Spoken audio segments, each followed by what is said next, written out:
Hi Year 11, welcome to this poetry anthology lecture on She Walks in Beauty by Lord Byron. So let's learn a little bit about who Lord Byron was as a poet. Sorry, I'm just trying to move my little screen. There we go. So Lord Byron was a romantic poet.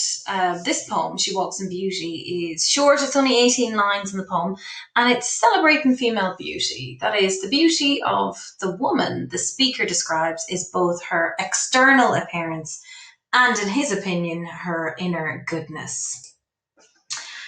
This is in our love cluster of our poetry anthology. So generally it's classified as a love poem, but you will see when we come to reading it and doing a little bit of analysis, he never actually declares he's like undying love for her. Rather, he concentrates on the subject's captivation, attractiveness, and purity. So it's more of a physical love, dare I say lust, rather than a romantic love. Let's read the poem. So if you have your anthology in front of you, Year 11, now would be a good time to pause this video, open it up and have a read of the poem.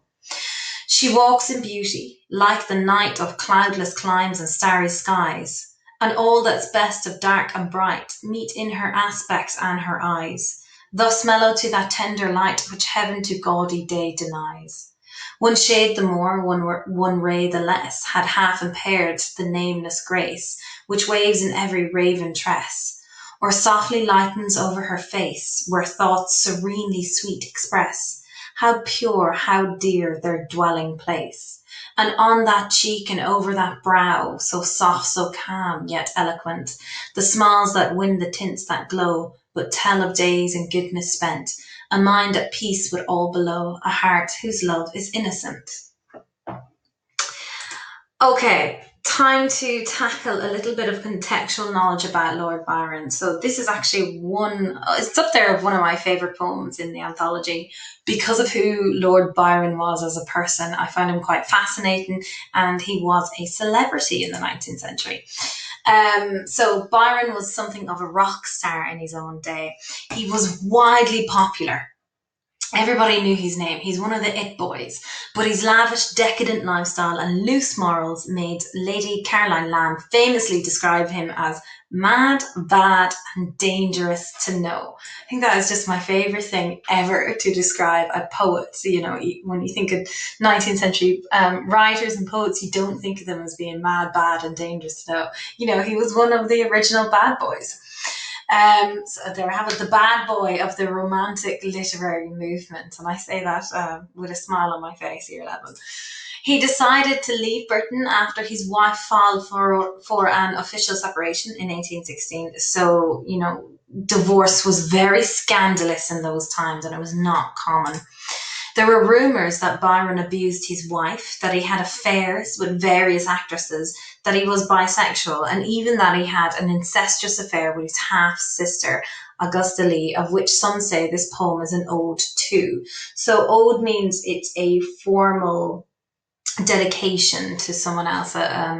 So that's what some people say. Scholars believe that She Walks in Beauty was written when Byron met his cousin, Mrs. John Wilmot. She wore a spangled black dress, for she was in mourning. And the story goes that Byron was so struck by her beauty that he went home and wrote this poem about her. So there we have two different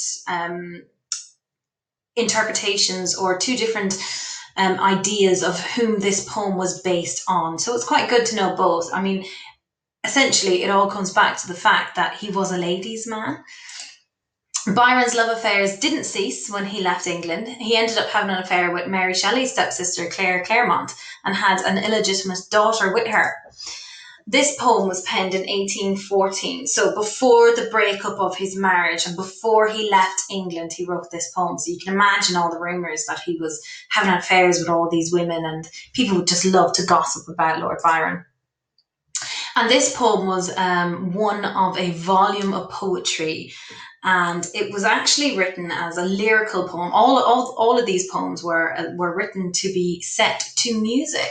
So, you know, he's one of our first love songs, Lord Byron. Form. So as I said, a little bit of repetition. The form of the poem is widely thought to be an ode. So that's a formal lyrical poem addressed to someone in particular. It's also written in iambic tetrameter, that 3 stanzas of 6 lines each, which is a poetic form mostly used for hymns. So hymns are songs that were sung in the church, they're holy songs, and thus associated both with simplicity and with chasteness.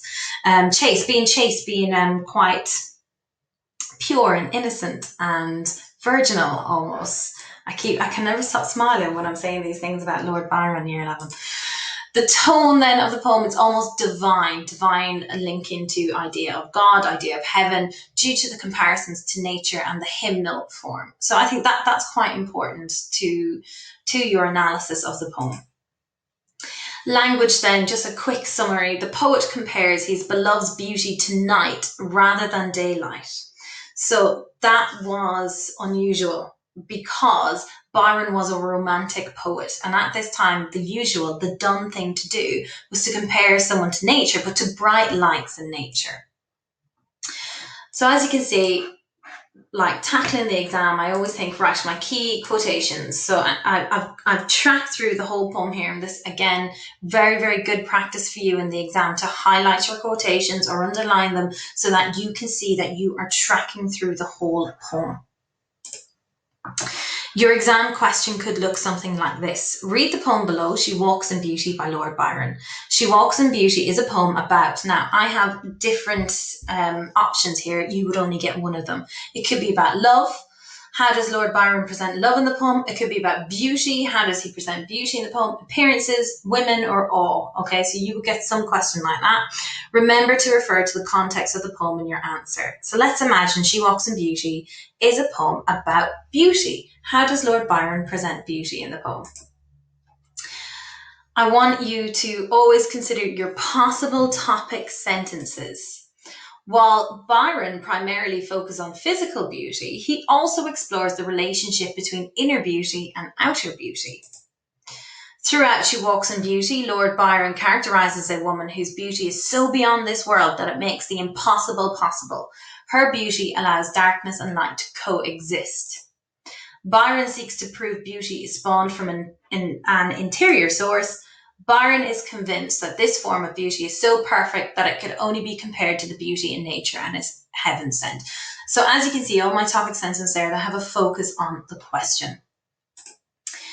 Now, here are some key quotes and key points for analysis of the quotations which I showed you earlier, which I had highlighted in the poem. I have to always, I have to look at the opening of the poem, because She Walks in Beauty also echoes the title of the poem. She walks in beauty. Walks is a dynamic verb. And he's not just saying she is beauty, he's saying she walks in beauty. So that implies her beauty is everything about her, from the way she walks to the way she looks. That comma after beauty, that interruption in the flow of the line is called caesura. So after the beauty emphasizes her physical attributes. And the simile, like the night, used to compare her to night, is unusual, as I said earlier, from the context, as romantics typically use light, natural references. Thinking of like Shakespeare here, shall I compare thee to a summer's day? So Byron is breaking conventions. And then, of course, the contrast of cloudless climes and starry skies. The night where there are no clouds and the light of heaven can be seen implies a divine beauty. And I'm coming back to that idea of that divine tone. Her beauty is transcendent and unearthly, highlights the harmony of contrasting opposites. So Byron does something unusual throughout this poem, and he uses these binary opposites to imply a sense of harmony. Like, she is so beautiful. She's perfection. She brings everything together and makes everything perfect in the world. Right, my next quote, and all that's best of dark and bright. That superlative, best, suggests everything that is great about dark and bright come together in this woman. Essentially, she's got the best of both. Byron's setting up a binary, so here I am, what I was saying earlier, or opposition between bright and dark. But it's important to realise that neither is considered better or worse than the other. Both have aspects that are best. Heaven to gaudy day denies. Heaven now, that noun reinforces the idea that her beauty is divine. This gentle and delicate play of light is heavenly. Indeed, heaven usually refuses to grant the supernatural light to the showy daytime. Raven tress or softly lightens over her face. Well, Byron decides, well, actually, no, I'm going to write about a dark-haired woman. So her raven tress. Also, this is the only physical feature which we actually learn about the mysterious woman. He doesn't give us any clue as to who she is. He uses that pronoun she walks in beauty to create this air of mystery, and he doesn't name her. Now, you have to remember, Byron, he knows what he's doing. He's a celebrity. He's writing this poem, and everyone will read it, and everyone will gossip about it. So he is being deliberately coy here. The contrast of light and dark, again here between her hair and complexion, raven tress so softly lightens over her face. He's saying she's the perfect balance of fair skin and dark hair.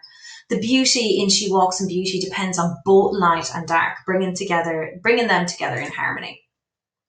And then towards the end, a mind at peace, a heart whose love is innocent. So he kind of finally remembers, oh, actually, I better talk about who she is as a person. This isn't just a lust poem. And this is him bringing it together at the end. That repetitive structure, a mind at peace, a heart whose love, emphasizes, in the speaker's opinion at least, outer beauty reflects inner beauty, and both are in harmony with one another. Now, this is where you might be a bit critical and think, well, he's supposedly just seen this woman on a once-off. He doesn't even know her. So how could he know what she is like on the inside just by looking at her outer appearance? Her love is innocent. This could mean that she's not in love with anyone, or it could mean that she is, but that her love is pure and innocent. In other words, that it's not a sexual love. So if you got She Walks in Beauty, of course you'd be expected to write your 50-mark analysis, about 20 minutes for that, and then you would have 40 minutes for a comparison. So if it were me, I would probably compare She Walks in Beauty with Sonnet 43. Why? Because Sonnet 43 is very similar yet opposite to She Walks in Beauty. I would argue that Sonnet 43, because it was written by Browning for her husband in a letter, it was quite private and intimate and more sincere, whereas I feel like Lord Byron, being the celebrity he was and knowing that everyone would read this poem, probably wasn't as sincere as Barrett Browning would be. So we talk about this real love. Sonnet 43, I would argue, has a real love, and She Walks in Beauty is more about lust to me. So the metaphysical versus the physical. One is about a superficial love, whilst the other is a deeper love. One is a sonnet 43, typical love poem structure, and one is a lyrical poem. Byron is a celebrity and lusting after someone he should not. Barrett Browning wrote this poem for a private audience in a letter for her future husband. My suggestion to you is, if you feel like you need some practice on either of these poems, to write the single poem analysis after watching this video and hand it in to your English teacher, or make a plan for She Walks in Beauty and Sonnet 43. You don't have to write out everything as revision homework, but if you feel that these are the poems that you need a lot of work on, it's not going to hurt to write it out, even for the practice, and if your English teacher gets time to mark it. I hope you've enjoyed this lecture, Year 11. Good luck.